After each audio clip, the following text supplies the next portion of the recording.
I started recording a little bit prematurely, and I thought about cutting this out of the podcast, but I decided it sounded pretty comical, so I figured I'd leave it in. Enjoy the beginning of the podcast. Oh, fucking hell. I forgot to start the stream.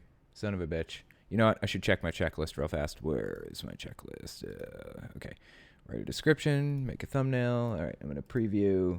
Open OBS, set notifications to do not disturb. Go streamer mode, Telltale window, Discord, YouTube live stream page, set up a live streaming event, configure YouTube live chat link, open documents, resize windows, start streaming, preview stream, announce podcast. Ensure microphone is physically on. Set sound to half volume, change sound to multi-output device, join voice chat, reset sound settings, test microphone, ensure YouTube pages are muted. All right, cool. Mute site. Alrighty, start streaming. And we are live. Thank you guys for coming. So I had a few interesting things I wanted to talk about. I feel like every time I get on here, I talk about some really dark shit. So I figured we'd start out by just talking about something really chill. I wanted to talk about some Nintendo news because, as many of you know, I'm super into retro games. And Nintendo, of course, is kind of the king of retro games.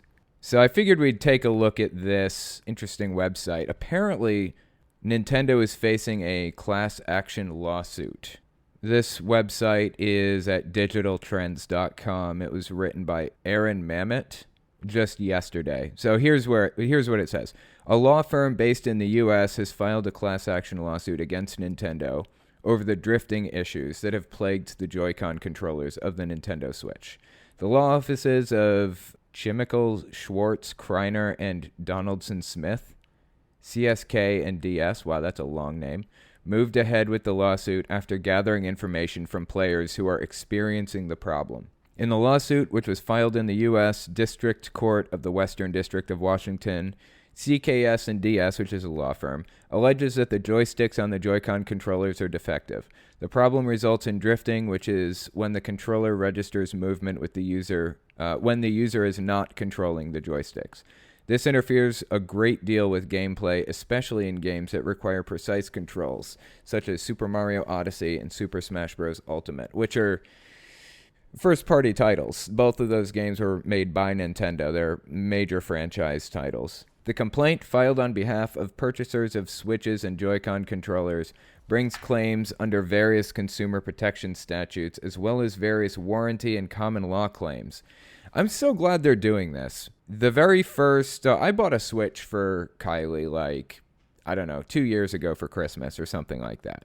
I think maybe it was 2017 Christmas. I don't remember. Anyway, I bought it for her and I had the red and the blue controllers with it. It's actually a really solid system. I love the Switch. It has a lot of really, really good games on it. I've got Pokemon Let's Go Pikachu and Breath of the Wild, Mario Odyssey.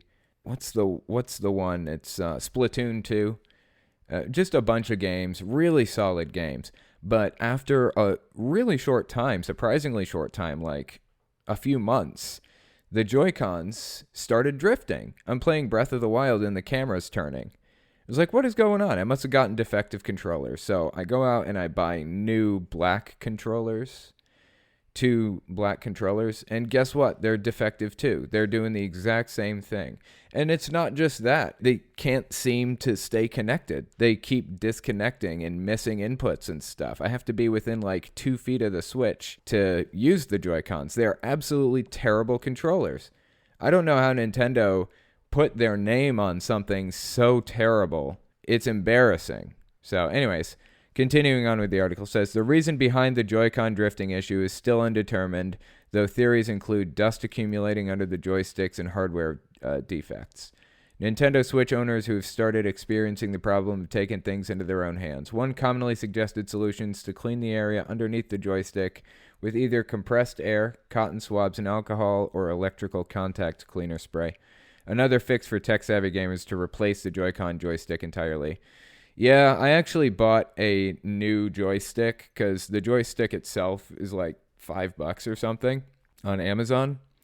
And I tried to replace it myself. And bear in mind, I'm used to working in iPhones where if if you mix up the screws, then you will destroy it. Really, really tiny pieces. I'm used to working in old games and stuff too, like and soldering. I solder stuff. I mean, I've built lighting systems and stuff. I know what I'm doing with soldering irons and things like that. And the Joy-Con is ridiculously complex inside. It's really, really difficult. Like, the screws are really poorly placed, and they're so tiny that it's really hard to get them back where they're supposed to be. They go under ribbon cables and things. It's just awful. It is an awful architectural design. Remember, this is coming from an iPhone repair person. So anyways, it's really not feasible to replace the joystick on Joy-Cons, even for somebody who's really very technically advanced like me. But I'm glad to see that there's a class action lawsuit. Hopefully we'll see something come of this, because that really gets to me. Like, I just paid I think the Switch was like $300 when I bought it a couple of years ago, and I can't manage to use the joysticks. Anyway, there's this other Nintendo article about E3. I'm sure a lot of you guys have heard of E3. It's basically, as far as I know, it's Nintendo's worldwide conference. It may be just the worldwide gaming conference, but anyways, Nintendo made some interesting announcements at E3 this year, at 2019 E3. So I wanted to go over a few things that I'm pretty excited about. First, Zelda Breath of the Wild sequel was announced. That's really exciting. That game is absolutely fantastic. Seriously. I love Breath of the Wild. It says the biggest announcement of Nintendo's conference was saved for the very end, when the company revealed the first teaser for a sequel to The Legend of Zelda Breath of the Wild. The brief teaser video gave us scant details about the new game and no clue about when to expect it, but it did drop some intriguing clues about the story. It showed Link and Zelda together, appearing to explore a tomb before something awakens. In the distance, Hyrule Castle starts to shake and rise. It's super exciting. I absolutely cannot wait for this. Another thing that they announced that I'll be interested in, I'm a huge Zelda fan, by the way. Link's Awakening is coming this fall with some surprises. So Link's Awakening was a Game Boy Zelda game. And Game Boy, by definition, basically, is really, really low power. It's got a processor in it that was commonly used in calculators in the 1970s. The hardware in the Game Boy was outdated when the Game Boy came out. It was like 30 years outdated when the Game Boy Color came out. It was just a piece of garbage, really. But Link's Awakening was a really solid Zelda game. Very solid Zelda game. Although it was a lot more confusing than most Zelda games. I will say that. Like, the world map was a maze in itself. You couldn't just go from, like, the north to the south. You had to take all these weird detours and everything. But, you know, it was a solid game, especially for the Game Boy. So they announced Link's Awakening remake is coming this fall. It says, The Legend of Zelda Link's Awakening is being remade for Nintendo Switch, and the company announced a fall release date during its presentation. The game looks like a neat modernization of the Game Boy Classic, but one surprise is the new addition of a dungeon editor mode. It will let you collect individual rooms from dungeons and interlock them to make your own dungeon mashups. That's going to be interesting. So I guess it's kind of like Mario Maker a little bit. To mark the game's release, Europe is getting a lavish collector's edition. Complete with the Game Boy-styled steelbook case, the game will also release along with a new amiibo showing Link rendered in the game's claymation-like art style. For more details, check out our pre-order guide. That's pretty exciting. I cannot wait to see that. I think that's coming, they said this year, so it can't be more than a few months out. Maybe, I don't know, maybe they'll try to do like a Christmas release, who knows, but I'll be watching for that. Another thing coming this year, August 30th, is the new Tool album. Don't even get me started on that. That's not Nintendo related, but I'm super excited for it. Let's see. Pokemon Sword and Shield is coming out too. It says the first main Pokemon game for Nintendo Switch, Pokemon Sword and Shield, is dropping this year. Nintendo gave the pair of games their own Nintendo Direct presentation just ahead of E3, revealing the new giant-sized Pokemon mechanic and a bunch of new Mons. New Mons? I've never heard that before. We've also learned how the raid battles will work, which lets you team up with other trainers to take on one kaiju-sized pocket monster. Okay. Sword and Shield will honor the recent legacy of the series by working with the Pokeball Plus accessory released alongside the Let's Go games. That's not the only lesson it's taking from Let's Go, as we've also learned that it won't have random encounters. Ooh, interesting. To the chagrin of some fans, though, Sword and Shield won't allow you to import your entire collection of monsters from previous generations, and this may be the norm going forward into future Pokemon games as well. When I was really little, surprisingly, I was allowed to play the Pokemon games. Being, a Jehovah's Witness at that time, I was very limited in my options. I was limited in what I was allowed to read or consume. For example, I couldn't read Harry Potter. That was one thing that they did not let me do. I really wanted to, too. I saw it in a book order form, and I wanted to get it, and my mom was like, nope. But I was allowed to play Pokemon. And so my mom, one year, she got me a Game Boy, and eventually I talked her into getting me Pokemon Blue. So I played the shit out of that game. Pokemon Blue was awesome. Eventually, I ended up getting a Game Boy Color like years later. The Game Boy Advance was already out by the time I got my Game Boy Color, but it came with Pokemon Crystal. So I got a Game Link cable, and eventually I was able to trade Pokemon between Crystal and Blue and things like that. So I have a history with the Pokemon games, but I feel like at a certain point, they were way overdoing it with the Pokemon.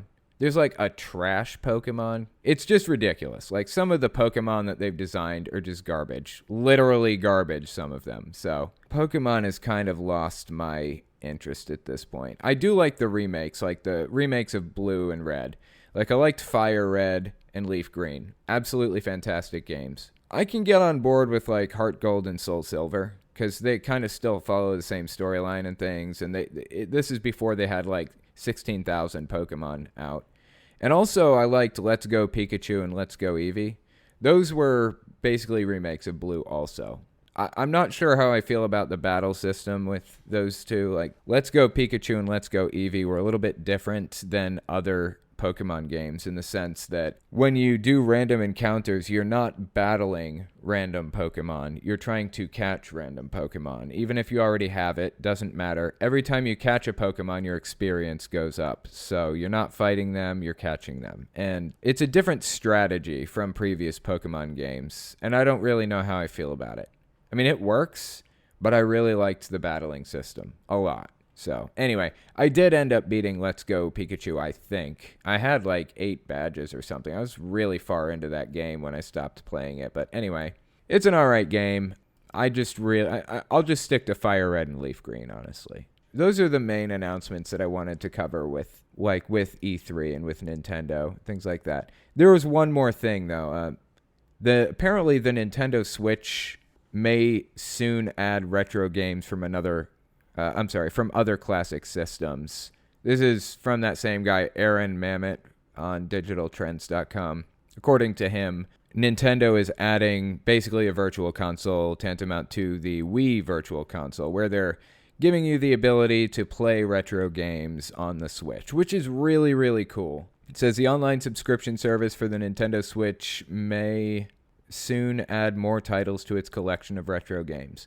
The service currently offers access to a library of classic NES games, among other benefits such as online multiplayer and cloud saves. More NES titles are being regularly added to the collection, with the games getting new features such as save states and online play.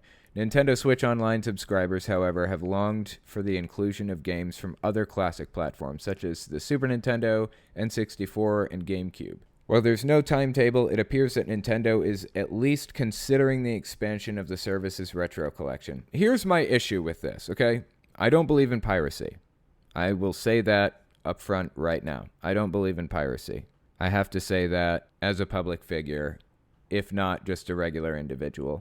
But Nintendo is making it really, really difficult to say that. They make it more and more difficult every day. Because these games, these retro games, there's no way to replay them. I mean, are you going to go out and buy every console from the 90s? I have a lot of them, and it's pricey. I can't afford to buy every game that I wanted to play, every console I wanted to play. It's not easy, and it's not cheap. You know what they should have done for the NES Classic and for the SNES Classic, those little systems that they had, came with like 2 controllers or whatever, and they had like 50 games. They should have put all the games on. Why didn't they put all of the games on them? Why were we stuck with like 50 of them? Sure, they were the 50 best, quote unquote. But look at the PlayStation Classic or the PlayStation Mini or whatever it was. It had a terrible library of games. It had like nothing good. It had Final Fantasy VII and a few others that were really solid games. But they had like snowboarding games and stuff. Why would anybody want those? And I played Mega Man Legends on there. They didn't have Mega Man Legends on that, I don't think. They didn't have Mega Man Legends 2 at the very least. I want all the games. Why can't they fit all of them on? There are a total of, I think, 1,200 NES games, around 1,200 SNES games, and I think somewhere in the same vicinity for PlayStation 1 games. They're not that big. They're not that robust. I think they take up like 2 gigs for like all of the NES games. That's not that big. They totally could have done it. If Nintendo isn't providing a service that enables us to do this legally, then people are going to do it illegally, which again, I don't endorse, but it's going to happen. Nintendo's been going around to a bunch of people lately, a bunch of websites, ROM websites and stuff, and suing them and hitting them with DMCA notices and all this other stuff, trying to bring down the ROM websites. I would have a lot less of a problem with them doing that if they gave us some way to play the games.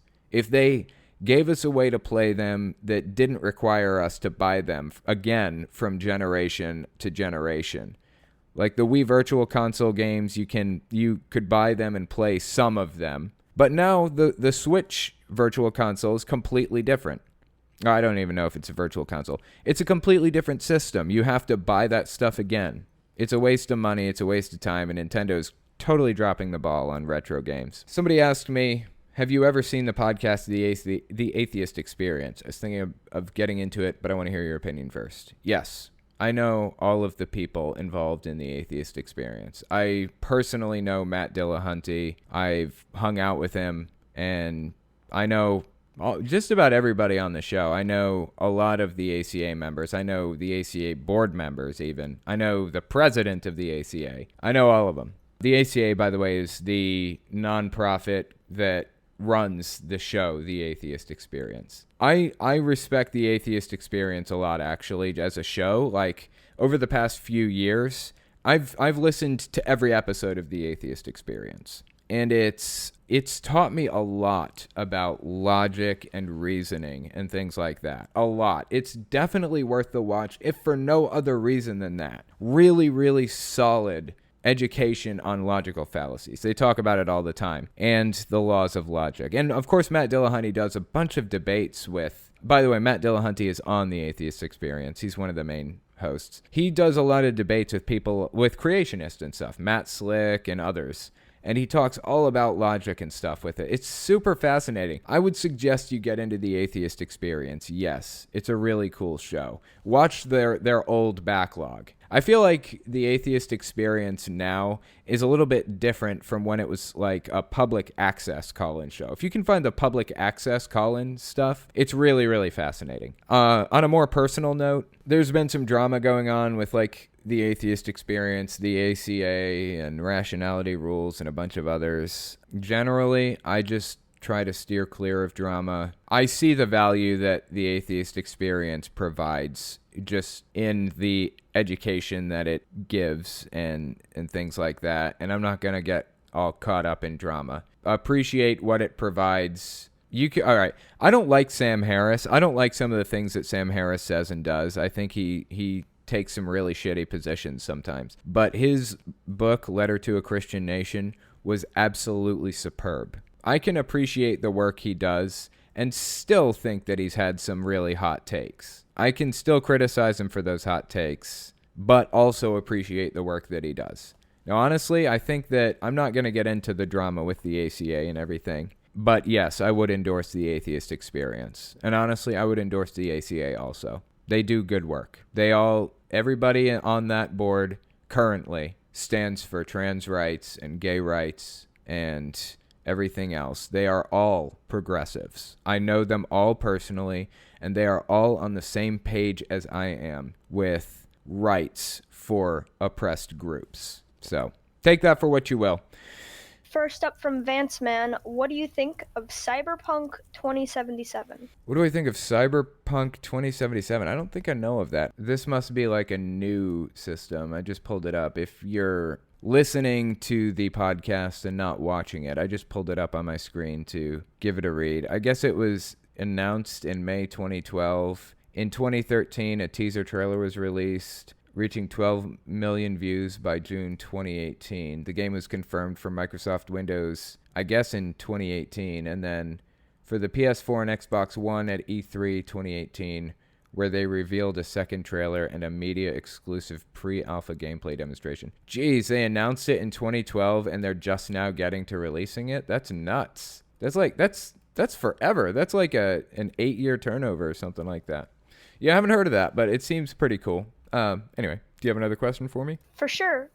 Glenn was asking, how's Alpha Force Zero doing? She's doing well. I mentioned this before, but she stays with her grandma on Sundays and Wednesday nights. She's actually been staying over there a lot this week for one reason or another. School's starting back up soon. So, yeah, she's just been enjoying her summer vacation. She's going to 5th grade soon. This one also comes from Glenn. Considering the Neuralink conference this week, where they showed their progress towards a brain-machine interface, what do you think, provided it was safe? Did the benefits outweigh the risks? Do the benefits outweigh the risks of a neural link to a computer, presumably, assuming it's safe? Honestly, I think I've heard Elon Musk talk about this a few times. The big bottleneck right now is input and output with computers. We shouldn't really be focused on improving like processor power and things like that at this moment. Elon Musk thinks that we should be working on improving the link between the human and the computer. Right now, it's limited to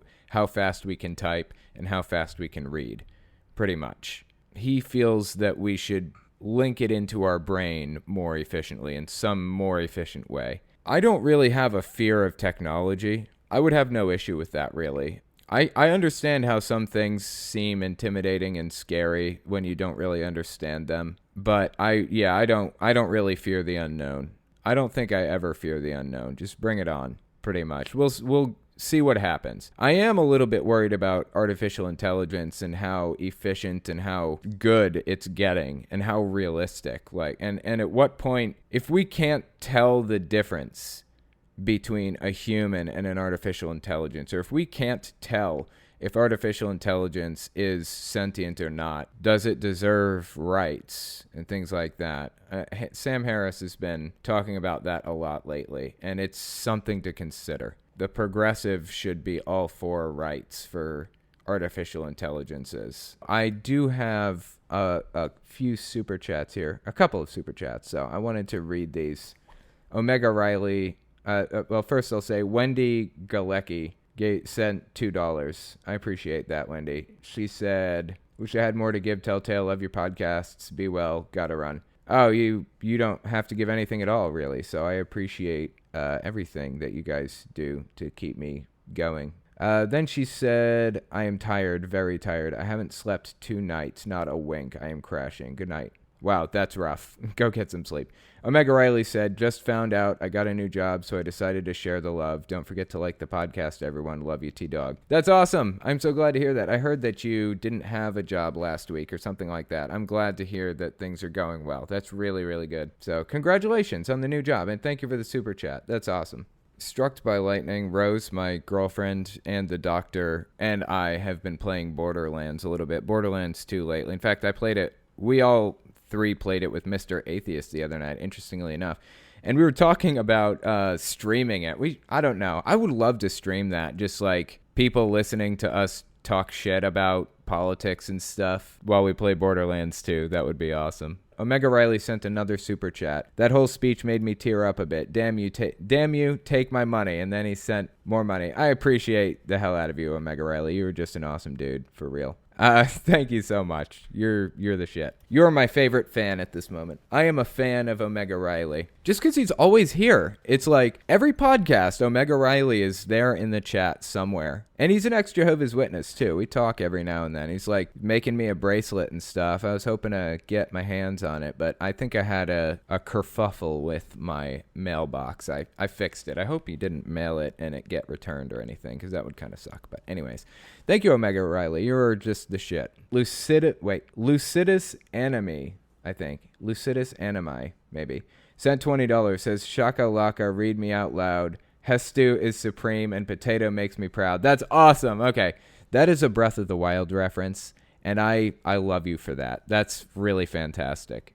Seriously, I cannot wait for Breath of the Wild 2. Super excited for it. But anyways, thank you so much. Goddess Lady asked, can a family be a cult? Can family be a cult? Interesting question. No. It fits some of the Byte model. Just family generally. And there are families that can be cults, but generally just a regular old typical standard family is not a cult, even though it is setting up a system of rewards and punishments to try to train somebody and things like that. No, it's not a cult.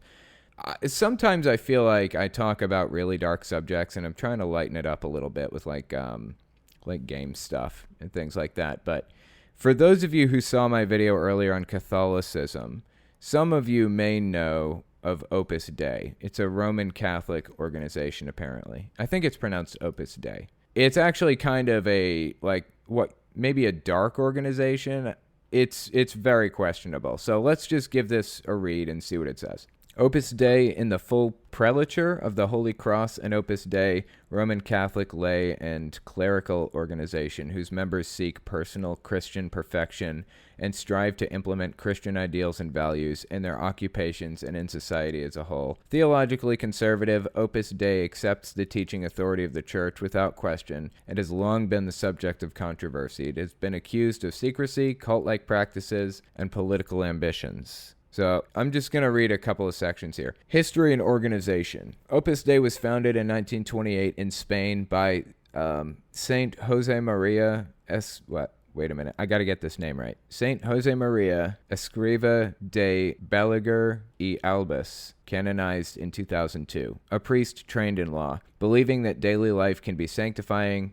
Escriva, I guess is the name, sought to encourage Catholic lay people and priests in their pursuit of holiness through their chosen professions. Opus Dei was formally approved by the Holy See in 1950 as a secular institute, i.e., a new form of religious association whose members profess the evangelical counsels in secular life. On November 28, 1982, Pope John Paul II, a staunch supporter of Opus Dei, established it as the first and only personal prelature in the Church, with jurisdiction over people rather than a geographic area. With separate branches for men and women, the organization has been headed since 1982 by a prelate elected by its members. The prelate can establish seminaries and promote students to holy orders, but the organization remains subject to some oversight by local bishops. Interesting. Let me read the controversies section here. It says, because Opus Dei included many highly educated people, Spain's leader, Generalissimo Francisco Franco, involved several of its members in instituting economic reform in 1956, and among his ministers were members of Opus Dei. This led many to speculate that the group had political and economic ambitions, though Opus Dei's influence waned in Spain as other groups entered the political arena after Franco's death in 1975. Aggressive recruiting practices, the brainwashing of new recruits, and the isolation of members from their families are among the charges often leveled against the organization. Membership is usually kept secret, which has fueled allegations that the group operates as a cult or elite secret society. Pointing to its continued growth, Opus Dei denies these accusations and has the continued support of the Vatican. So from my understanding, just from basically surface level discussion with a few people about this group, it is endorsed by the Catholic Church, by the Vatican. It's endorsed by the Vatican, and it's pretty much ultra-conservative, an ultra-conservative organization, ultra-conservative branch of Catholicism. And there are some people who are very concerned that the next pope is going to support Opus Dei to a scary extent, make the organization grow larger. It's pretty much it's a very extreme organization from my understanding. So that's something to be watching out for. I may actually end up covering Opus Dei on my YouTube channel at some point. But there's this other article I found about Opus Dei I found really interesting. It's by Raw Story. Bill Barr, which I'll get into Bill Barr in a minute. Bill Barr has ties to ultra-conservative Opus Dei, and that could explain his ends justify the means corruption. So, for those of you who don't know who Bill Barr is, I think he's the Attorney General in the Trump administration, and when the Mueller report was completed, I think he received the Mueller report before anybody else really did, and he basically went through, reviewed it, and then released this thing to the media saying the Mueller report doesn't implicate Trump in anything, it completely clears him, and all this other stuff. Now, if you actually read the Mueller report, that's not actually true. That's very false. The Mueller report had a lot of questionable things in it about a great many people, but at any rate, Bill Barr is the guy who got it first and basically released the story to the media before anyone else got a chance to see the report. So it says, in an extensive post at the Daily Kos, contributor Frank Coccazelli connects the dots between Attorney General Bill Barr's previous work with the ultra-conservative Catholic organization Opus Dei and his recent behavior, and suggests that relationship might have influenced his decision to give President Donald Trump a pass after reviewing a highly critical report from Special Counsel Robert Mueller. According to the writer, and as noted by Barr's own answers to a congressional questionnaire, Barr served as the director of the Catholic Information Center from 2014 to 2017, I guess, and director of the Ethics and Public Policy Center, 2004 to 2009. The CIC, which is the Catholic Information Center, serves as Opus Dei's de facto Washington, D.C. base of operations. Its staff and board of directors are stocked with members of the personal prelature's members, as well as members of the Ethics and Public Policy Center, Coccazelli wrote before adding, "It's hard to imagine any director of CIC not having some sort of developed relationship with Opus Dei." Really fascinating. This relationship may help explain his apparent ends justify the means strategy, the writer offered, accompanied small sampling of the workings of Opus Dei. I'm not really sure that I buy the link between the two yet. Dude just worked at the Catholic Information Center, and he was the director of Ethics and Public Policy. I have not seen the link between those two roles and Opus Dei yet, but I do want to research Opus Dei. Maybe I just don't understand how it works completely, and that's why I am a little bit skeptical of this article. At any rate, Bill Barr is kind of a piece of garbage, and also I'm not a huge fan of Trump, so take that for what you will. Yeah, I really do need to look more into Opus Dei. It seems super fascinating. I have a couple more articles. There's one here by Hemant Mehta. I don't know if you guys know who that is. He is in my community on YouTube, the atheist community. I know him. A lot of my friends know him. He's a really chill dude. But he has this blog on Pathos called The Friendly Atheist. He wrote an article entitled, "Woman Convicted of Killing Her Two Kids on Orders of Cult Leader." So, kind of caught my attention and I wanted to see what it had to say. He wrote this just 2 days ago. "A member of a dangerous doomsday religious cult was convicted of first-degree murder for the deaths of her 2 young daughters, but the leader of the group is also on trial for the murders. The attorneys for Nishika Bramble argued that she was legally responsible for her children's deaths by negligence, locking them in a car with no food or water, but said it was a religious leader and manipulative narcissist by the name of Madani Ceus, C-E-U-S, who persuaded her to do it. Bramble was in a position of trust over the girls," Deputy District Attorney Robert Whiting told jurors.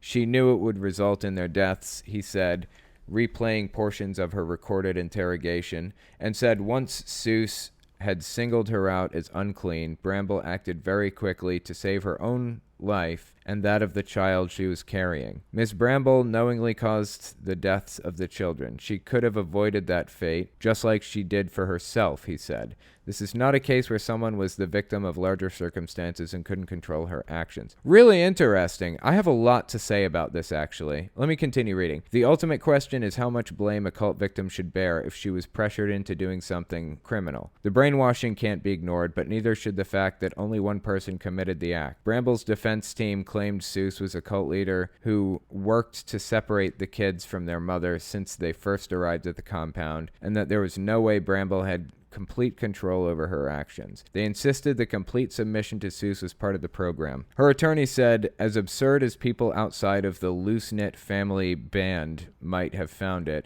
Bramble and others believed absolutely that Seuss had the power to reap their souls, that their ascendance into the light body depended on unswerving obedience to her.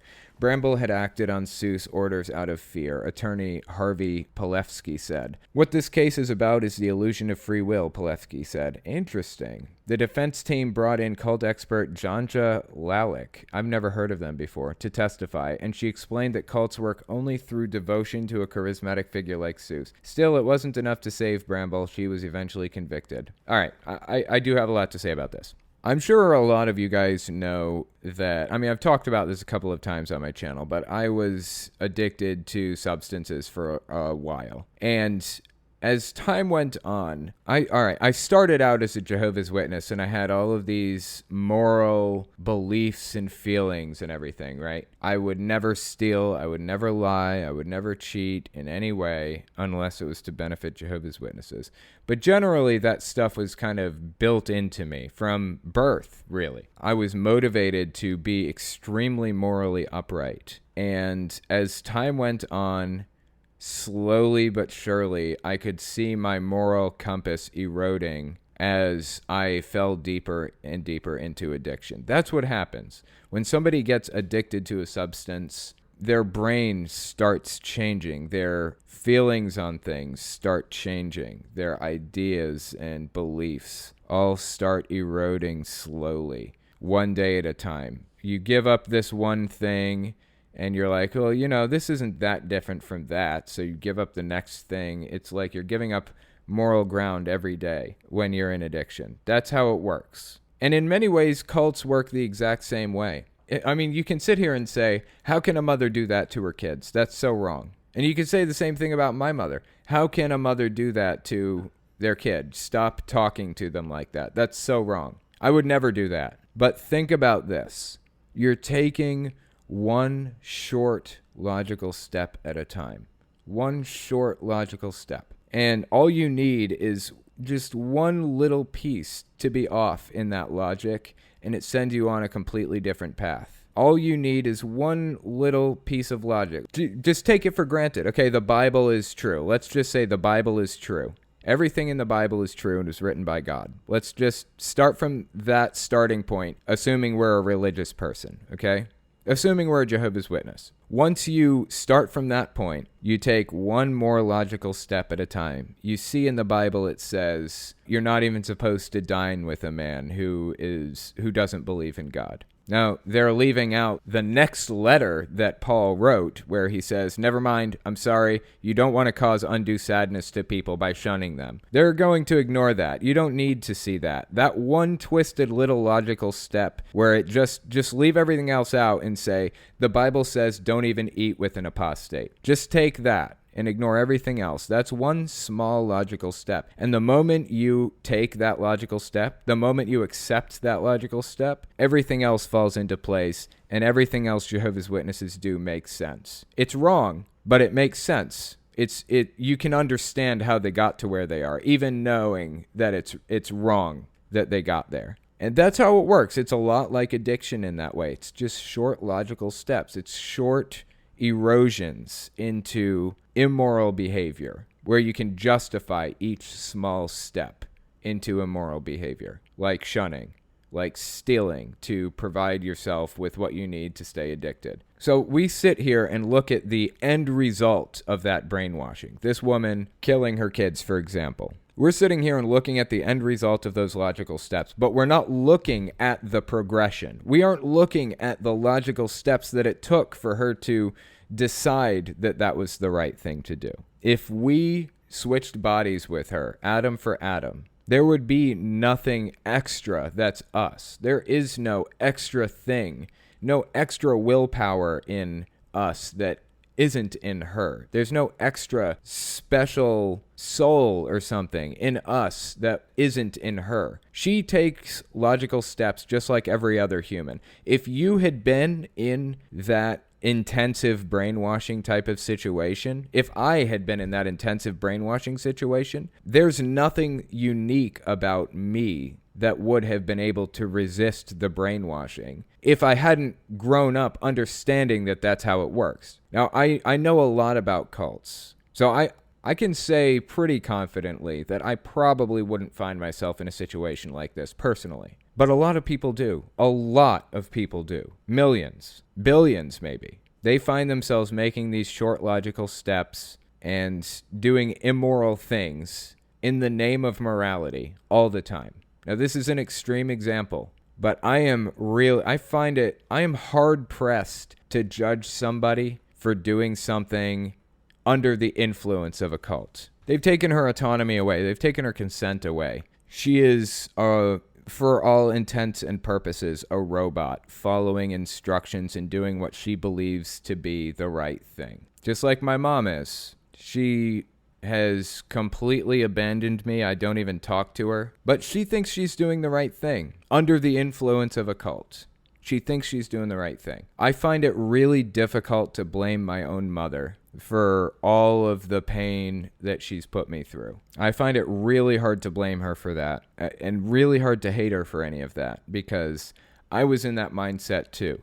I shunned my brother for a while, even. So, like I said, I don't know the whole situation with this legal case with this woman. I can sit here and objectively say it's wrong to kill your kids.